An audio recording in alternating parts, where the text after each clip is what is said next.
Hey everyone, welcome to Judging for the Win. I'm Dave and this is my daily ruling. Today's question comes to us straight out of the Judge Vault and it was suggested by viewer Yu-Gi-Oh 395.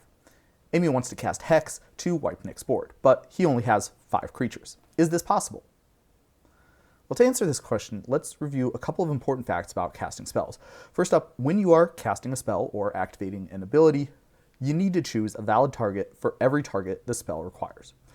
You can see that the game rule says choosing targets is not optional. So if a spell requires a target, but it is not possible to choose one, then it's not possible to cast that spell. And one consequence of this is that if you wanted to cast a card like this Ryle, just to draw a card, but you didn't have any creatures to target, you couldn't do that. This is also the reason why a lot of Planeswalker abilities say stuff like up to one target.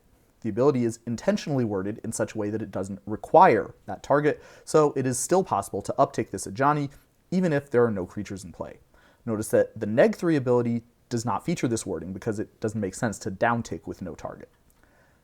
As another example, Descent of the Dragons destroys any number of target creatures. Since 0 is a number, you can cast the spell and choose not to do anything. One last interesting scenario where this rule comes up is with spells like Counterspell. If there are no spells on the stack, could you cast a Counterspell just to get a prowess trigger?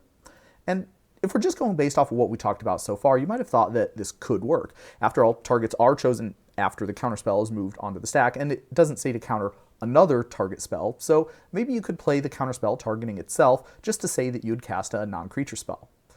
Unfortunately, there is a rule that says a spell on the stack cannot target itself, so if there is no other spell to target, you cannot cast counterspell, just like in the Ryle example. Now, the second important fact that we'll need to answer the question from the original problem statement is that there's another rule that says we cannot do something which is very relevant to what we would be trying to do there. It is not possible to choose the same object as a target for a spell or ability multiple times unless that spell or ability uses the word target multiple times. So to put that concretely, let's notice that Hex uses the word target only once. That means it is not possible to target the same creature multiple times with this spell. When you're done choosing targets, you need to have 6 distinct creatures that are all targeted by the spell. Now contrast this to what you see on Seeds of Strength here. You can target 3 different creatures, of course, but because it uses the word target 3 times, you can also target the same creature for all 3 of the buffs, giving it +3/+3. Be careful to read the cards very carefully. For example, could you use Incremental Blight to put 6 counters on a single creature? No.